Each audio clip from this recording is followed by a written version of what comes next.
If you live in Chicago, you know Mancow. Huge media personality, morning host on 97.9 The Loop. I've worked with Mancow off and on through the years, and for this and the next episode of Carne, I've welcomed Mancow to the front seat of my Mazda 3 for my dinner with Mancow, an intimate conversation over hot dogs. This is part one. It's Carne. Let's eat in the car. It's Carne. And now here's the star of our show, James Van Alstyne. And today we're in Wilmette at Irving's for Red Hot Lovers. Joined in... It sounds like it's a panty store and a sex toy, a lotions and potion store. It's a hot dog stand. It's a hot dog stand and a panty store. And it's not my favorite hot dog stand.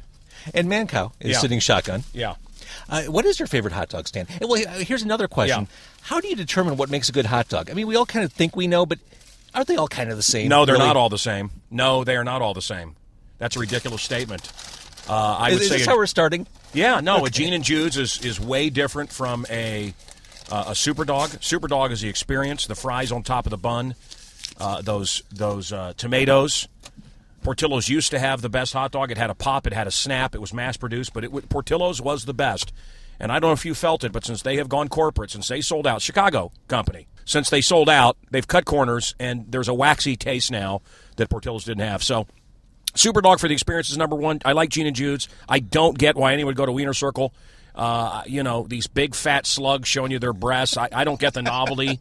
I actually moved to Wilmette to get away from that nonsense. So I don't know. The best hot dog, I don't know.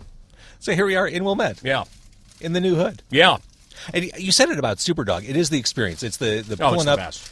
And having that. The Whopper cheesy, the bottom of my all-beef heart. Oh, it's great. I think you said it, though. I think the fries make the hot dog. More so than the hot dog. Yeah, no, the hot dog's not that great. Listen, and then, Mr. Beef, I love Mr. Beef. That's the greatest. Alpine is really good. Johnny's is really good. La Scarola for Italian food. I can go on and on. I went to a new place called Joy District. If you're talking high-end for your wife, you want a little romance in the pants, you take her there. It's very sexy. I think my favorite cuisine is bar food, really. So where would you go? I don't know.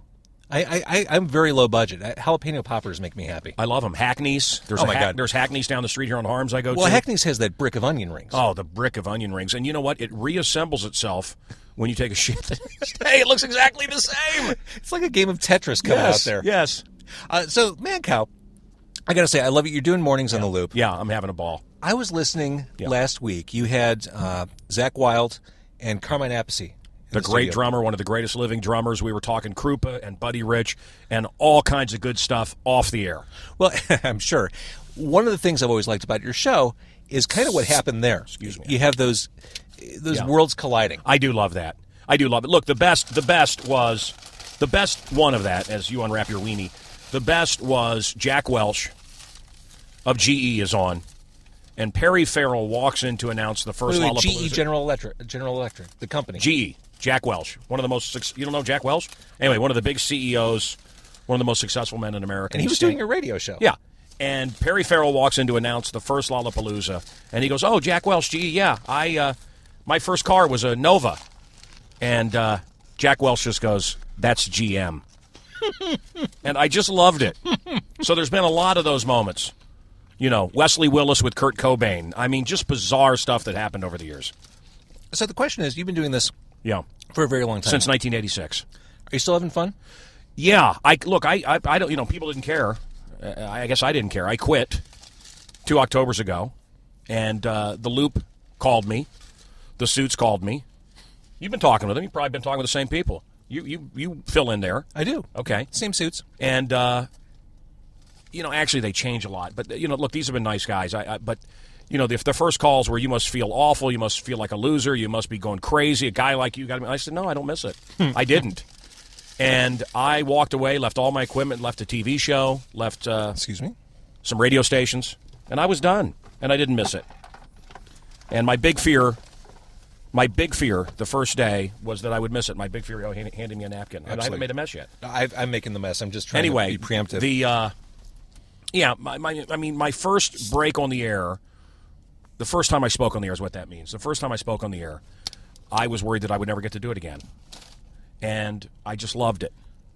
So my big fear was always that I wouldn't get to do it because I love it. And I've been offered TV and all kinds of other stuff. Car dealerships with my brother. All kinds of things where I could make money, but I just love it. And I didn't have the same kind of affection for TV, and I don't have the same kind of affection for the internet. I just love radio. Well, you're very good at it. And what people don't realize when they hear your show, it is a very physical show in that you are manipulating. You're like a symphony conductor. I mean, sometimes members of the symphony are slow or off-center, but you are conducting a symphony. Well, it is like that, and I've heard that from people. Brad Cobb of the Mercury News said I'm like a lion in a cage, the way they pace back and forth, and I pace listening to others and then pounce when it's my time, which I think is right. I stand, the other people sit. Other people have engineers that run the boards for them. I saw this guy, Murphy, who I've never heard. I know he's been around a long time, never heard his show, but I know he has somebody run his board, which I can't imagine, which means... Just for I'm sure people know what this means, but everything is controlled, and he sits there. I control all the little buttons and everything. And don't you don't listen to competition? You don't listen to what else happens on the radio? I haven't listened to another radio show in a decade, and I just did. It's funny you say this because I just did a few days ago for the first time, and I was shocked at how awful it was. I have such an urgency. I want to tell you that the new reality of my world and your world is really awful. I'm having fun. I don't care. I don't need to do it. But if you really think about it, radio is 2 scoops, as Jeff Garland would say, 2 scoops of suck. And let me explain.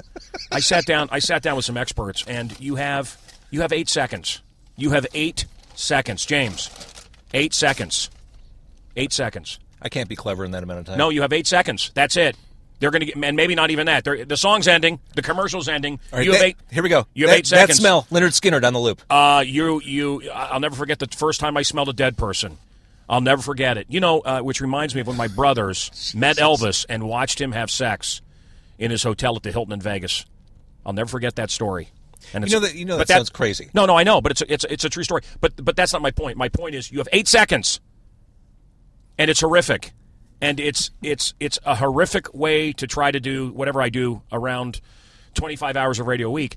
It's you have 8 seconds, and you better have a commercial, and you better have a sound. You better shift top. You better or you better be happy or sad, and you better do it. Goldfish is 9 seconds. Human beings of Chicago are 8 seconds. So when I listen to other shows, they're just kind of sleepy and they're kind of getting around to it, and I feel sorry for them. Well, and you kind of touched on something. Morning radio is a lost art. I mean, it's just a dead art to some extent. Wait. But having said that, any sense of subtlety, any sense of shades of gray, any sense of, Billy Corgan of Smashing Pumpkins said, subtle? There's not a subtle second in your life. No, I can't be subtle. I've got to clobber you. You've got to know who's talking. That's another thing that turns people off. That's why I've got to say I'm talking to James Van Osdol. I'm talking to Kathy the Greek. I'm talking to Zach Wilde from Ozzy's band. You have to identify people. Mm-hmm. If they don't know who's talking, they turn it off. If you don't keep them interested every 8 seconds, you're done. There are people who kind of think of you as the boogeyman. Yeah, really? Oh, come on. Thinking about this interview and thinking about hanging out with you, I would like to ask you about it. And, Robert Feeder, the great radio writer, probably the greatest radio writer of all time, thinks that I live in this Walter Mitty kind of world, and he's right. I don't get it. I don't get why other people don't like me, and yet he says, you bash them every day. You say horrible things about people. Why? But I don't know why. I still think, well, it's a show. It's pro wrestling. Yes. Of course they like me. Why wouldn't they? And they don't. And I don't understand it. I want to be loved like everybody else. Well, it's interesting. You've never bashed the listeners. I mean, really, unless they come at you. Unless they're stupid. I can't handle stupidity. But you've always had a respect for the audience. I mean, when I hear you bashing people, it's people on the show, and that's the pro wrestling side of it. That's the performance of it. One of my characters was the Muller Man, which was a pro wrestler. Oh yeah, the Muller Man. This is the '80s, man. My real name's Eric Muller, so I was EM and the PM. I was Holy Moly Muller. Do you still have tapes of you from back then? I don't think so. I haven't saved anything. A guy saw my old Greatest Broadcaster of the Year award from Billboard. big award. I mean, I beat out everybody. Sold it at a garage sale and picked it up for me. I do have that back. He got it for $4. I gave it to somebody. You know, I walked off the set of Kingpin. Bill Murray gave me his shoes, signed, his bowling shoes. I handed them to somebody. I walked out of an interview with Metallica, and they had given me a signed guitar. And the guy said, I'll give you $7,000 right now. I believe and that. I went, sold. And I walked out of a Megadeth interview. It was the biggest crowd I was ever in front of. It was a 70,000-person crowd. Ankeny Air Force Base, the Mancow Luau. 70,000 people. And I've never experienced anything like that. Anyway, this Flying V cow hair-covered guitar, Mustaine, very sweaty, gave it to me. And I walked off stage, and somebody said, I love Megadeth. Oh, look at that. That's the guitar. That's in the video. And I gave it to him. Are you just not into material things? And he has really never forgiven me. Never forgiven me. You know, it depends. It depends. I mean, I love my Precious Moment statues. No, look, I am in collecting. I am into collecting. But then I'm into getting rid of and collecting more. It's really weird. I had one of the Batmobiles. I had most of the costumes from a TV show called Lost in Space. Sure. I had one of the Lost in Space robots. I had Tweaky the robot from Buck Rogers. Get out. No, and it goes on and on. And when I had kids, I will tell you, when I had kids, my little daughter wobbled over, boy, Buck. Maybe you remember that robot from Buck Rogers. Gil Gerard, Wilma Deering, Erin Gray, was it, in her tight pants? Whatever her name was. Anyway, you could read her lips. I mean, it was beautiful. But my daughter walked over. You know, this stuff was hot glued together, plastic junk, meant to last for an hour or two while they filmed. Anyway, my daughter touched it, fell to the floor. And I thought, that's it. I'm getting rid of all of it. So there is a spiritual thing that's happened. There is a thing with young men where you want to collect, and you tend to think you get power from these things, or it makes you important. And I used to think maybe a little bit of the magic would rub off. Sam Amarante, Gacy's lawyer, gave me Gacy's famous leather jacket. If you look at any Gacy footage, he's wearing this brown leather jacket. I had his clown car college and some paintings.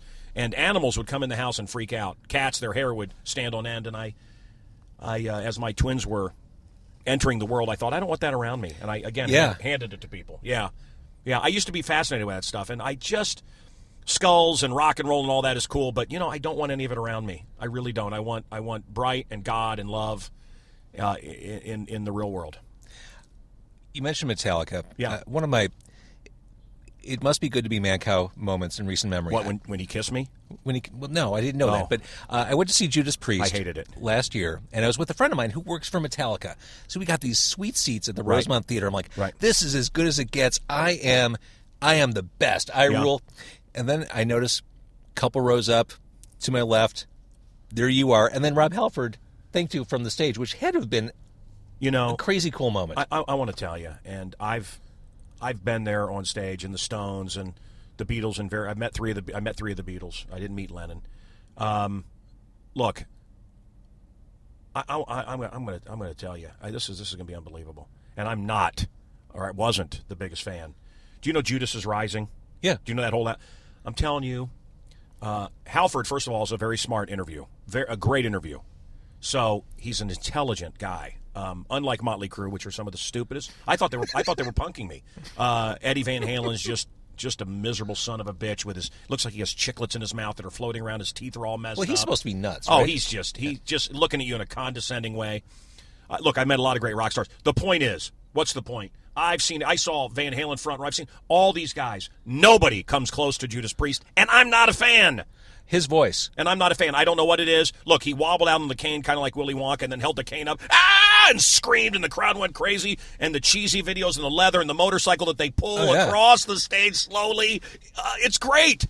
It is great. It's great. His voice holds up. It's not embarrassing. I don't know what it is, but I just was mesmerized by that show. It was so great. Yeah.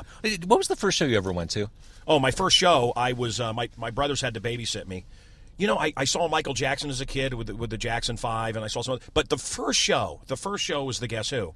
The Uptown Theater, Kansas City, and the smell of marijuana in the air. I didn't know what it was. That's so funny. I just thought it was awful. My father hated rock and roll. I grew up in a house where we listened to South Pacific and things like this.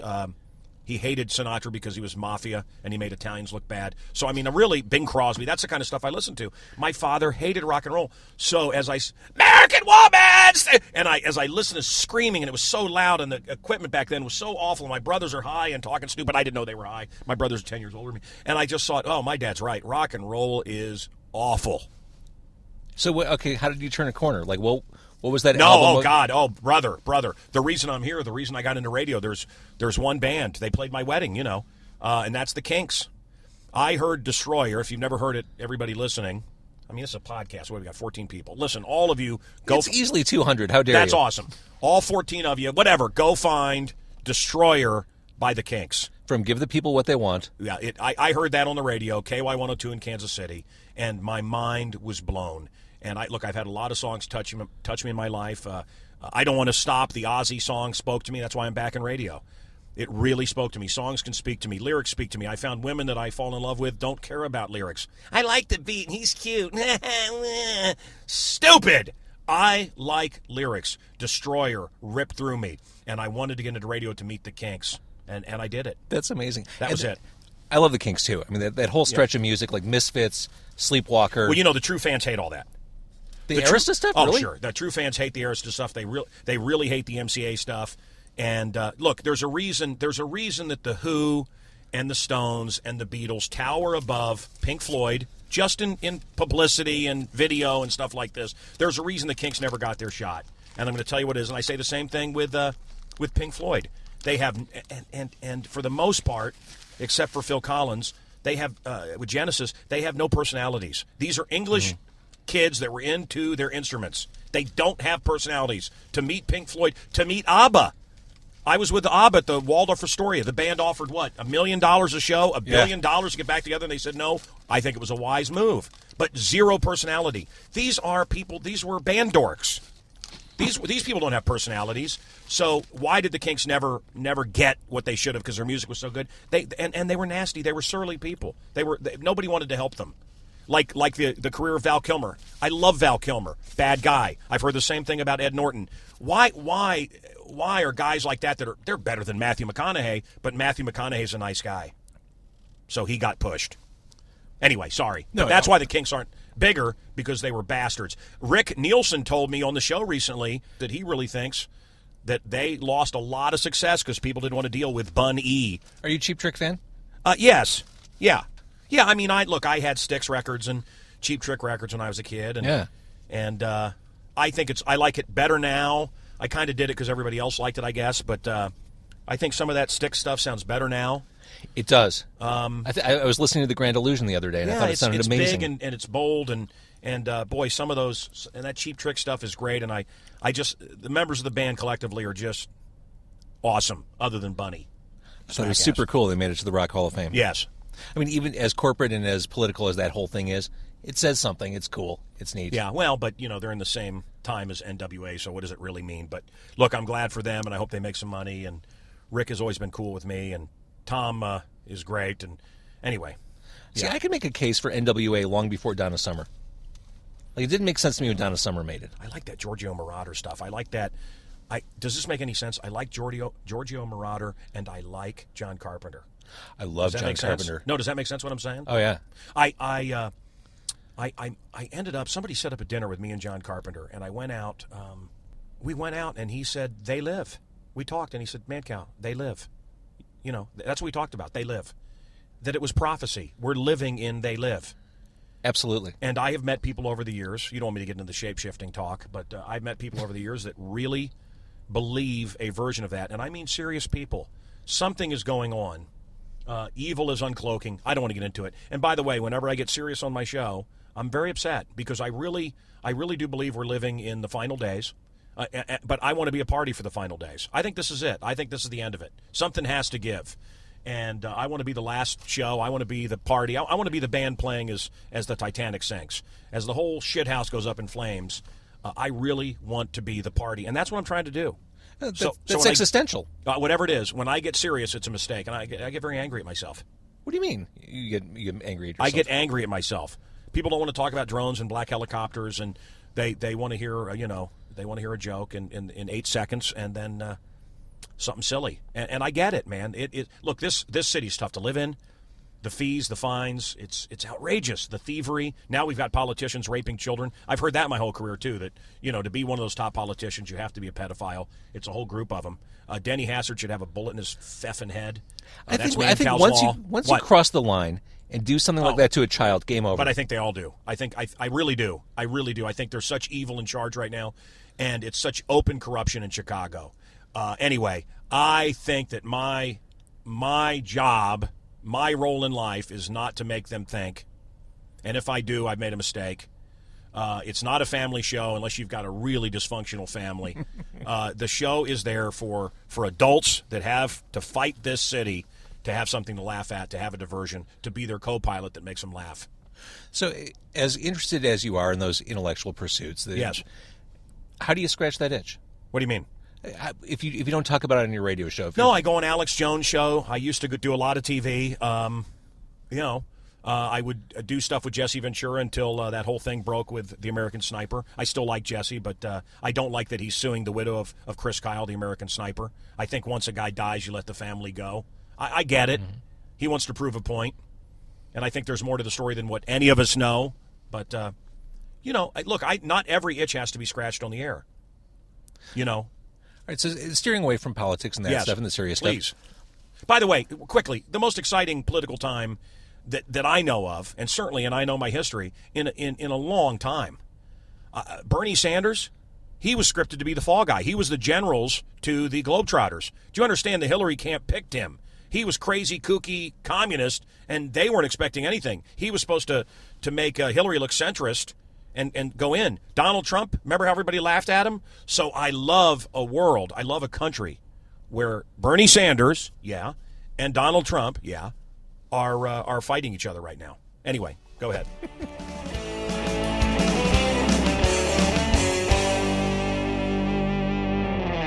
And so concludes part 1 of my dinner with Mancow. We'll pick it up next week. And if you like what you hear on Carne, you think it's cool, tell a friend. The website is carne.com. Also on Twitter at Carne. And we'll pick this right back up with Mancow next week.